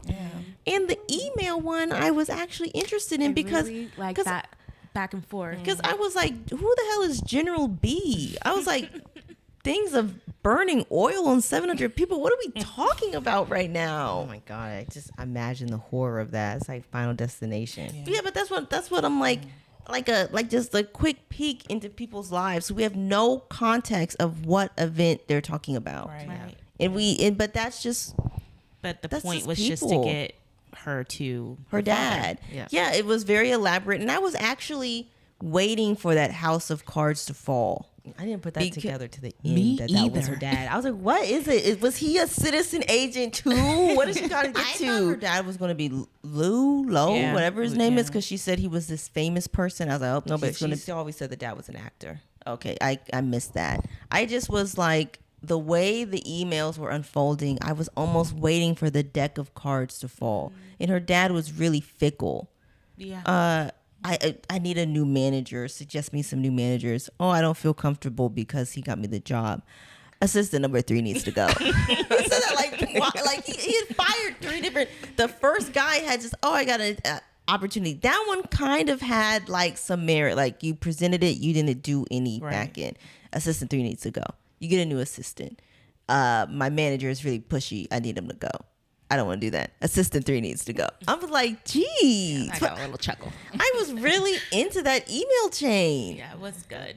And I think maybe the reason why it threw me off a little bit is because the way she was coming for Jazz Attenborough, I'm like, oh, what did this man do? Because the chapter before was her kind of going, the spy thing. Yeah. And so I thought, oh, well, she still got the weevil in her head, or she thinks that she's super paranoid because of this mission. She thinks she's still being watched. So maybe there's something to do with that and Jazz, but it was just to find her father. And I'm not sure if it's something that weighed on her all her life, because when you go into Molly's chapter, she's talking about like the emphasis of she doesn't have a dad and her mom was in jail. Yeah. And maybe That's right. She did say There's that. a lot of emphasis on fathers throughout this entire it thing. was. A lot of, same as mother, like a lot of on the parents. But I also liked with the spy thing, we never found out who the house she was breaking into.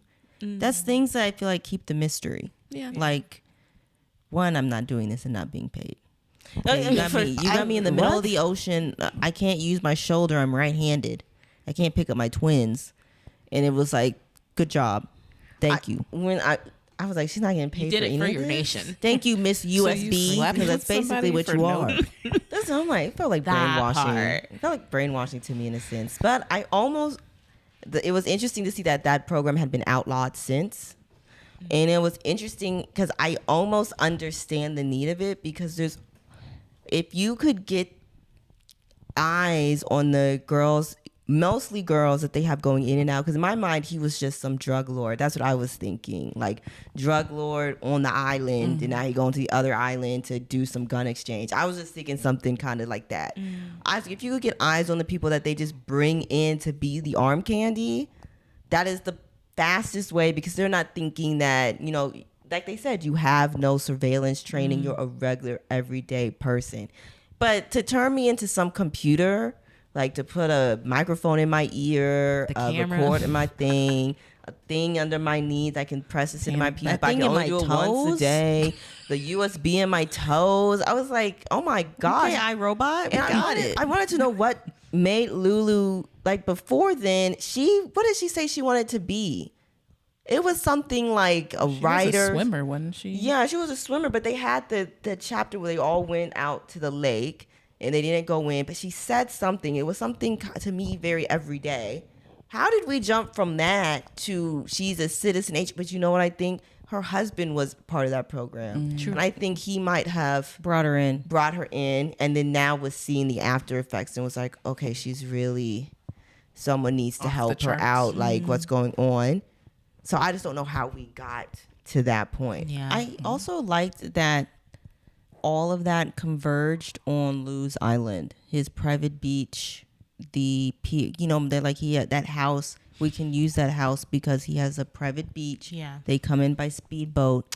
I thought it was Lou's so Island. interesting that Like that. it circled all the way back to Lou. That chapter did the best of incorporating people from the story. It made more sense as to why people were actually written into the story because it all culminated in the end for them to be there. And on a side note, I don't know why this infuriated me. What was Jules' sister's name? Sasha, I think. Sasha? Stephanie. Stephanie.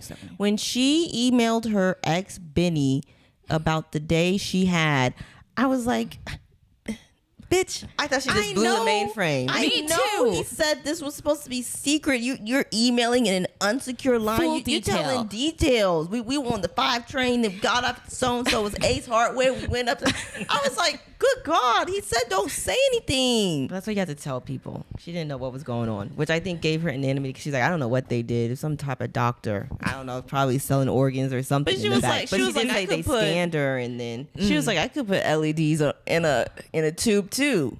Charge people, give them a peace of mind. Because I was thinking, even in Ames' chapter, did he really invent something that could detect weevils, or did he do something that just gave people peace of mind? I thought that too because he never fully said I was able to remove it for them, and he never got rid of his weevil either because he had told Jules that he still had one.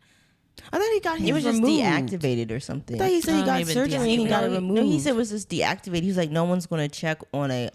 Yeah, but I'm saying after it was deactivated, I thought he went and got it removed. And remember, he was like, once he physically got it removed, his mood changed, and he saw these forums about getting the weevil out has led people out of depressions. Out give of you that. You're right, you're PTSD. right. Was that in Amos's chapter? That was in Amos's chapter. That's Okay. what led him, because I don't think he was removing them. I think he was scanning people to say they really took it out of you, because that was Lulu's issue. She didn't trust that they took it out.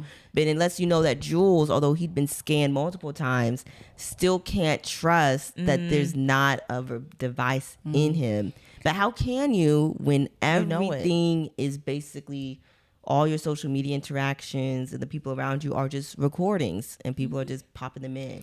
I will say very randomly, this is a very random shift I'm about to take. Did anybody else have anything else they want to say before I do? No.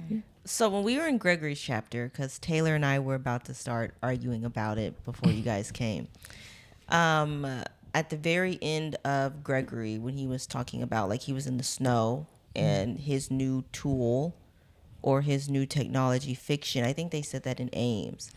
Machine. They called it a machine. Taylor thinks he actually built something. I'm like, no, his new tool is fiction. He's a writer. He didn't follow into his father's footsteps. He just became a writer.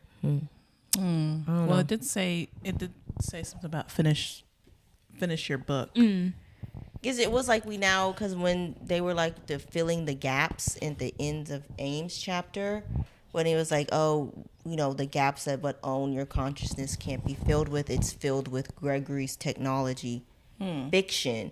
His machine fiction. Oh, yeah. Even so, there are gaps, holes left by eluding separatists bent upon hoarding their memories and keeping their secrets.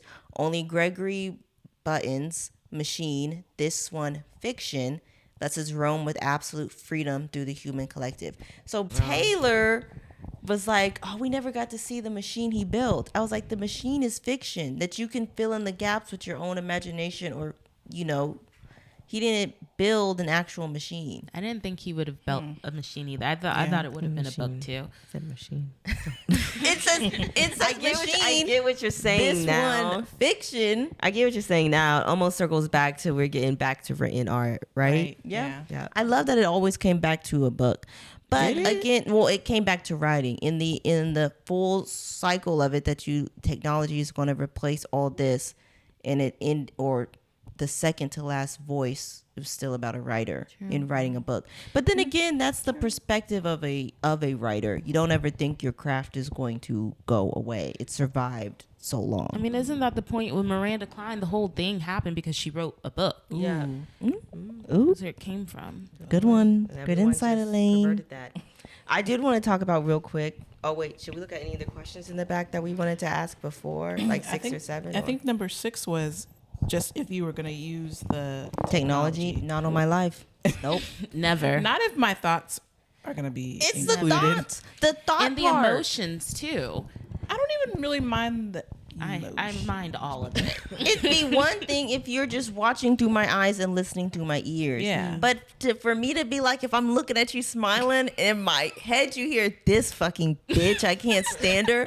That's crazy to me. Those are private. Some people are Yes. in friend groups just to be in friend groups. And for people to hear that, I think I would use it if I was near the end of my life and I had Alzheimer's. Yeah. they said it. They did. I wouldn't. Because they kept saying that you could keep it yourself or upload it into the collective. I wouldn't upload it into the collective, but I would do that if they were like, "Yeah, look, you guys need to start hoarding memories now. She's about to start losing them, and blah blah blah." They said that though, that it had been when they were listing all the good it's done, all the crime it's solved, the missing people. Yeah. They said in there it has helped with dementia Yeah. because they were able to reintegrate memories in your brain. And That's the thing with technology. Yeah, though. like does the good outweigh the bad? To me, in a sense, we're already living this world. Like everyone's vlogging, everyone's live streaming, everyone's sharing their thoughts on a tweet or a comment. So I'm like, those are still curated. Right. The thing That with, can be edited. This can't be. your unconscious is just like straight from the dome. There's no making it up. There's no editing it or stopping and say, let's change it here. Like But to that point, going forward, a new generation of people, you're then policing your own thoughts because you're adding to the collective. you don't have to add. To the I know, collective. but I'm just saying the new But you new don't wave. have to have social media. Yeah, the True. new wave of that type of influencer who's already live streaming would be very aware that let me not be Think the this bitch way. inside because I have to show that even internally I'm doing that Dang, because that's then cool. you're like not even authentic to yourself. Yeah. Whoa. I agree. It's crazy. Which goes I back do. to To not act- even talking. Yeah, You don't even that's talk. what someone even said. I think in one of the questions, it was like, you have 1,000 friends online, but you can't call up 3 to help you move. it's You making know? me think of Alfred right now. Fuck Alfred. Okay. I just really did not like that screaming thing on the bus, and I love that the guy was like, "Shut it down." But why did it make you think of Alfred? Honestly, I don't have a collective thought right now, but I might come back to it's just making me think about his whole stint on authenticity and trying to get like a real reaction from people because even though I think it's based off of a premise of bullshit, at the same time, I felt like maybe he really did feel like maybe he felt that being so abrasive, being so rude would actually get him a response that was authentic from people, even Right. if his reasoning behind it was not truly spoken. I think that's what, instead of being nice to people and kind to people, and then you might not get the real, like he just wanted to see people for who They were. They The were. negative, our negative emotions, the authentic self. Like, But are you just putting weight on a negative reaction being more authentic than a positive one? but He one was. could He say was, and that's- a positive reaction could be fake. Can we really fake negative reactions? Right. True. That's a good You point. fake That's a when good you're point. afraid.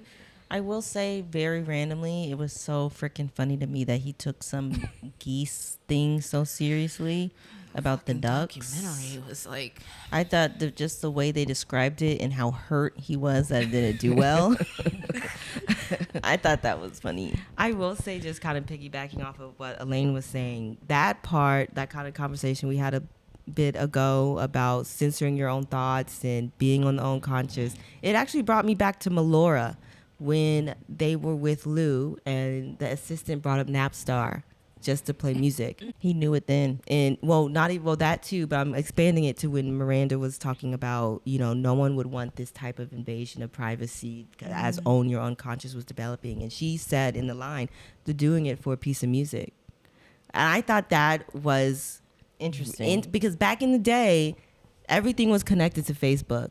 In anything you wanted to log in, it was so easy to do it through Facebook. And through that, they got your data. They were able to push ads. They were able to track your movements and everything online and push the things that they needed to push or gear commentary to your feed that you, in your echo chamber, really relate to.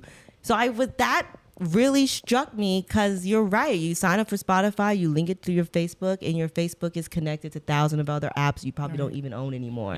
They're still reading data off you. Yeah, the counters. I was about to say, which low-key kind of goes to Lincoln, whose chapter was a drag. Oh my At God. least in the first couple pages. Lincoln's chapter. I liked I it. liked him I liked outside it. the algebra. When we got out the algebra Yes. part of it, I was like, okay, I like Lincoln. But before that, it was interesting that he was a counter, which to me just means he turned people into data. He just quantified you, which is what Chris did for movies.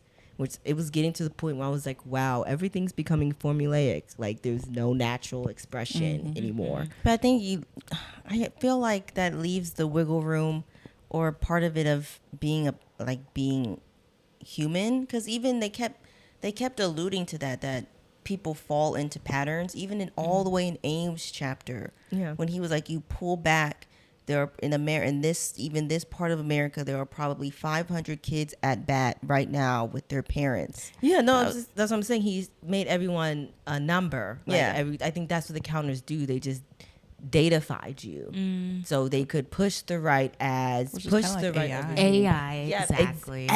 It is yes. AI. That is I didn't even think about it that way. That's a very good point. I mean, you think about AI writing movies now. Yeah, because that's basically what Chris was doing. I is the protagonist, time divided in two. That's his humiliation, Yeah. all that type of stuff. Taking the humanity, the sincerity out of it. I do like that Lincoln got the girl.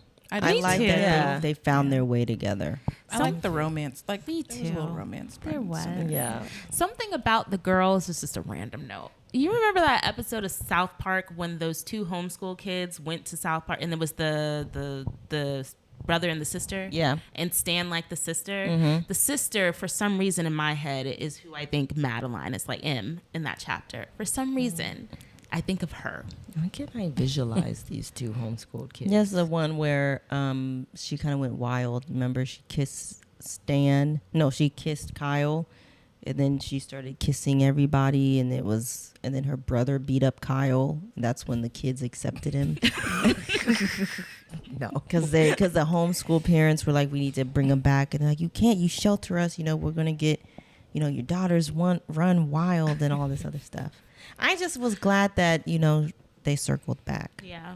I liked thought their that was when they cute. talked. Yeah. I liked their conversation. I don't know. He was one of the more character focused. I felt like he had a very strong voice. Yeah. and I do again appreciate that every chapter was written differently, I do just wanna, a little differently. I do want to circle that O'Brien should have had a chapter. He was the eluder. He was the team leader. I was shocked. I was right there with Lincoln, but Lincoln had his own biases because he was like, it's not going to be a counter.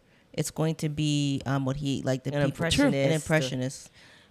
He's like, it's not going to be us. But And at then the for it to be a head counter, And at the very end, M and him were like, they want to feel that type of belief Yeah. Yeah. that made him do that. So I wonder if they would Alluded to- Mm. eventually. yeah. Was okay. Who was the guy who did the movies? What was his name? Jazz? Jazz Attenborough? The Yeah. dad? Yeah. No, the one who was doing Chris. like Chris Salazar. That was video games, right? No, he was doing the game. He was doing the movies.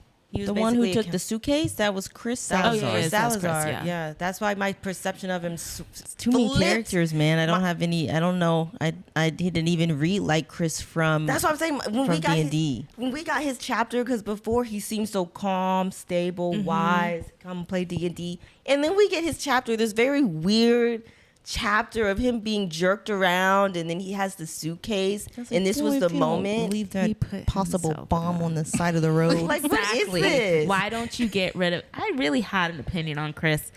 I think that who he ended up being in the end, he learned whatever lesson he learned from that moment. But he always felt like he wanted to be the cool kid. He wanted to be next to the bad boys. He wanted to be associated, but he didn't want to do the bad boy things. And so when he didn't have those people around him anymore, and then he looked down and there was, what was his name?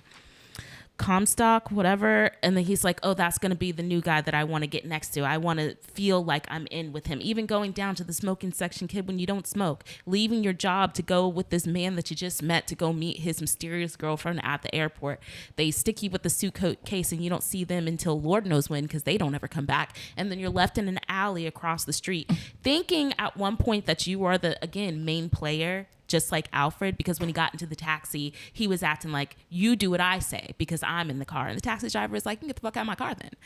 And then it was kind of like this coming to oh, maybe I am just like every other human on this planet and I'm quit. warped.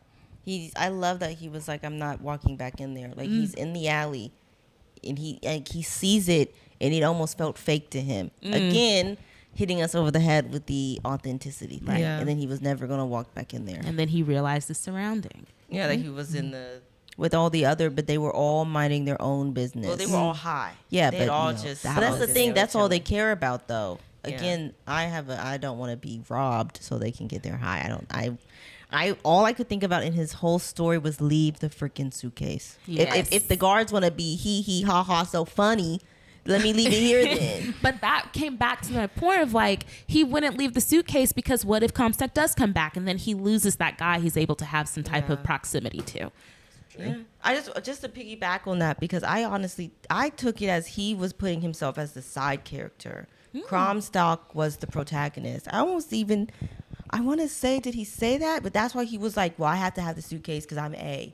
Comstock is the protagonist. Definitely side character, but side characters also get that type. I think that's why he an was award. so abrasive to the cab person too, because he was like, don't you know that the people on the motorcycle, they're the main character, we're orbiting around them. So I felt like his revelation was like, there are no characters here. That's why it felt phony, like, especially since he didn't know what he was doing. It's giving Severance, the work is mysterious and important. Yes. Like, you don't know what you're doing, your data, you're quantifying movies and how people will react to them. The AI point was I think that's exactly what they were doing, just going to AI the process to make some quick bucks. Movie bucks. So I like that he broke Snow it, White. but just to have to introduce through Roxy's point of view, and he's this charismatic guy, and then you go through Molly's again, and he's like one of the cool kids, and then you actually get to Chris's point of view, and I was like, this is Chris? Yeah, I didn't even connect. I was like, Chris, why are you being jerked around? Everyone has so much reverence for you, and you can't ditch a suitcase? it's the image that he created. It's the image he wanted people to see of him, but it's not what was really going on in his head. It's AKA great. Miles. Right? Very nice connection. Nice. I knew he had to be an eluder. When Roxy was like, what he's doing back here, it's something else. I was like, I think he's eluding. Like, he's helping people do that. And they funnel through this bright day system as junkies. And that's when he cleanses. That's the D&D character code. He cleanses you out. And then, boom, you graduate from the program and you never come back. Do I have to allude to another country? Well, I don't think I have to allude to another country. It's just I'm not. Because I don't think I can allude, and then I alluded from Atlanta, and I stay in Atlanta. Very true. Very true. What's the country X? Maybe that's where they. That's what I'm saying. All this General B X, that was so interesting. Yeah, they should have put that. And I love that the mom was like, "Oh, help! I was lying, but it looks like we actually are going to do this documentary."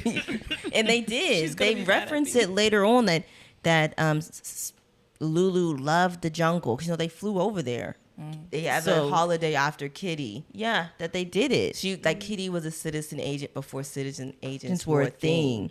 She helped take them down. So apparently. crazy. But I wanted to know that. That was interesting.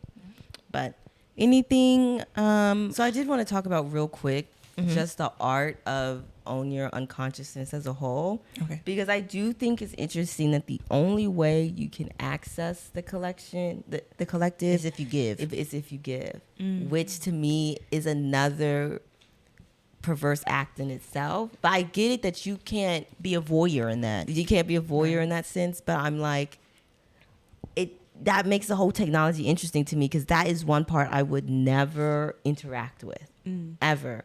Especially when multiple characters had people that they just were randomly internet stalking throughout their life. Yeah. Like one guy who Roxy never ended up meeting in real life, but she knew his background, his kids, everything, because she had looked him up and had been following him for years online. That to me is like the exchange of how we're doing today. Like today in real life, you don't really have to give yourself up to be a voyeur in someone's life. digital world. I mean, There you have to. Because you can Kinda. create an account but have nothing on it. Yeah. And I True. can then go but you still are entering your information But it's- using your Wi-Fi, using your IP to. it's just sign a into low this it's a system. low barrier though, because with this one it's really like it's everything. You don't get to watch everyone else's everything and not give yours. Like I created my profile at the library and all the information's fake. It's a fake Gmail. And now I'm your friend in your Instagram because your profile's not private. Yeah, but how long are you gonna do that until you want it? You don't want to go to the library anymore. Yeah. Now you want to put it on your phone. Because But it's if you're not easier. interacting, you don't know that someone's sitting there like, oh my gosh, I've been keeping track on Simone for a minute now. Looks like Yeah. she's got I mean, so- that's the you know what I difference. mean? It's just Like, People everyone who catfish you- for like 10 years. Yeah. That's the difference. It's just everyone who's on it had to give the part of themselves versus today you don't have to do do that. I could be a silent friend for years I'm famous for being a ghost Yeah. follower. and just come and check and be like, because there's some people from high school I'm still like, oh, let me Yeah. see what you're doing. If it's not private, Let me just- okay, I don't even have to follow you. I don't even really. You have no idea. I just browse your whole Facebook. now I know you got TikTok, 4 kids. everything, and now I can talk about it. You're like, dang, I know she was in my business. But there, I do think that's a fair exchange. That you can't do that. the only thing I would be interested is to like, because I would never participate, but it's also the allure of what were these people thinking about you throughout, like how Yeah. did they see you? I could see that. Yeah, because I'm being like, oh my attractive. God. Yeah, like, oh my God, these people thought I was more confident than I actually am, Right. or they thought I was an asshole, or that pool of how you're perceived through the world. Because you can only perceive yourself until someone tells you that they think. Like, I've been shocked a few times when people like, oh, we always thought you were, I think I got this once in high school, I thought you were mean. I was joking with you. What do you mean mean? Unapproachable. We got that a lot. What are you talking about? I can understand the unapproachable. I can understand don't. the mean because I was just telling a joke. She was like, "Well, you." mean face. But she was like, "I went up It's to you more to about say being something." Quiet. A lot of people think introverts are not very approachable. True. Yeah, you know what? But that's a good. point. But that's like the allure. Like that would be the apple, you know, like just to see what everyone thought about me. Yeah. In specific situations, I can even go in your head and hear you call me out all types of things outside of my name. But then it's like, do you want to really? No. But that's what would pull a ton of people in. I just want to do it because I don't want you to know what I'm thinking. I don't want, like, there are so many people like at work who you just casually interact with because you see them at the same spots. I don't want you to know what I think about you. True. I just want to keep that up here. Yeah. I wanted you to know I'd say it. I wonder if that, and then you think about how many jobs, like, would that affect work? Because a lot of corporate America is about that veneer. Yeah. And if I can go in and see that, that's just now I'm thinking about like the legal stuff, like would corporations be like, you can't upload, you know, certain Right. spot. You can't own this type of consciousness. You can't work for us Well, with yeah, that. citizen agents. Yeah, They I'm just can't- saying- by law, like by their contract, they can't upload anything. Yeah, but I'm talking about just regular private corporations. Like you your can't. job. Yeah, like you still work with people's data. You're still putting in, like, at the beginning of Own Your Consciousness. If I'm a credit person and I'm putting in all your credit information to pay over the phone, that's now out in the Right. collective. That would have been interesting things to look at. Yeah. That's my final thoughts. The I think technology, that's what I was wanting from this book is more of that. the implication. Yeah. It focused more on the social, which I think was Yeah. interesting, but there's a lot of implications with this type of technology and really shifting the way like a lot of corporations work. I think that would make it a sci-fi book if she were to focus more onto it. That's a good point too. But I think like just with corporations now, you have non-competes, NDAs that sometimes you have to sign. So I think that they would just get adjusted like any person. Like you can't upload any of this, and if you do upload your consciousness, your work years from here to here, you can't upload. You can upload everything else, but when you're working here, that's gone. Yeah. But my last thing on that was Ames made a point when he said, "Close your eyes and write the message, and then send it."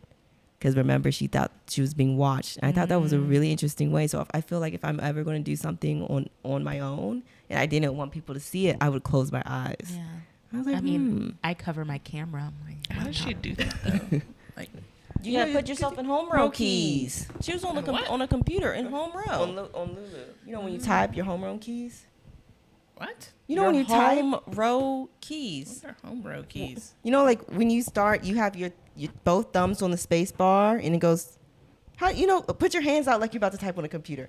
Those are your home row keys. You know, whenever you did like typing test, you guys have never called them home row keys. I don't know I've what he never called even. Hold on. Just get the thing. never Don't learned get to the type. laptop. Get the keyboard. Not right anyway. My thing is, regardless of the position of the hand, how do you know how to type out your stuff? Because this is These home are row home keys. keys. They even have the indentions. You always are on F and That's why she has Jay. some spelling mistakes. But if you use your home row keys, you should then know you can where just- everything is. I forget because they put that cover over. You remember in middle school, and then they put the cover over, and then you had to try to remember where. Simone, Maybe that's Simone, I know know you're you- not you're not typing like this. She instinctively went to her home row keys. Put your hands on this keyboard right now. How do you type? Those are your home row keys. I'm just saying, I would never remember where all these letters are to be able to write a cohesive sentence. Girl, Do you look down I'm when going you to type, challenge though? you. I I'm do. going. Yeah. I'm going. You can do it. You don't. You look at your. You don't Y'all look don't at have your to look at the computer? keyboard. I don't I'll look at the I look keyboard. at the screen. So you type like this. Yeah, I don't look down when I type. Whoa, that's crazy. I don't look I go down. like this. That's the home row Exactly. keys. And I just know if I make a mistake, if I'm typing too and I make a fast? mistake, I'm like, Yeah, just go back. I don't look down. That was the whole test, so you could. Nah, somebody taught y'all right. That's crazy. Never look down. never look I didn't down. do that. Imagine typing like Me this. either. But You I just can look get at to the 50 words a screen. minute. But so how do you know if So. you're spelling something wrong if you're not looking at the screen? Well, it's like I'm multitasking. Like I'm typing, I'm looking up, I'm typing. You know. Oh, Yeah. I can't do that. I'll No. be like this. I'll be like, damn, red. Yeah, and you just go back. It's just, You just look I've at the never screen. done that You in guys my have never life. taken the test. They put No, we took the test. We took the test. I've never implemented it like that. Oh, that's the point. That's why they covered your keys. Yeah. The only thing I always struggle with is always reaching the pinky yeah. for stuff sometimes. Because I have to then go like that. This, You know, yeah. short hands. But Fast y'all type. I haven't taken I a used to typing take the, test. yeah, in I a can type pretty hot fast second. though. I'm going to toot my own horn here. It will be riddled with like, if I'm just typing, I can type pretty fast. I can't too. Let's get back on track. It's in the book. Everyone want to give their ratings, and then we can spin for the next book. Oh yeah, yeah. Adam, given the conversation, I'm gonna give it a 2.8. Okay. Wow. That's Simone, 2.8. You think that's too high or too low, Elaine? What do you I think? thought 3.6 was too low. Okay. Oh, what are you going to give it then, Elaine? I'm not gonna give it what I was gonna give it before. Now I feel self-conscious. No, I just let you know mine's definitely going to be higher than a 2.9. 2.8. My bad. Rounded you up there. I would probably give it like a Let's go 3.9. I was about to say keep it authentic. What are you what, Yeah, don't police your change thoughts. just because. Okay, it's a 4.1 for me. Okay, that's good. I think I would honestly keep it with Goodreads, like a 3.6. Okay. I actually really enjoyed it. I would give it like a 4.4.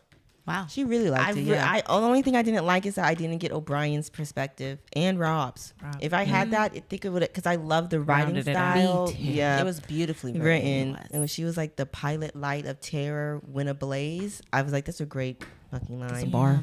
Oh, well, yeah, it was a good book. I guess according to you, 3. 3.6, 4.4, 4.4. 2.9, and a 4.1. Yeah. 2.8. Why do you keep rounding her up? 2.8. My bad. It's okay. We'll need It's to a high, average. it's a high 2. We'll average these later. Yeah. We'll average. But yeah.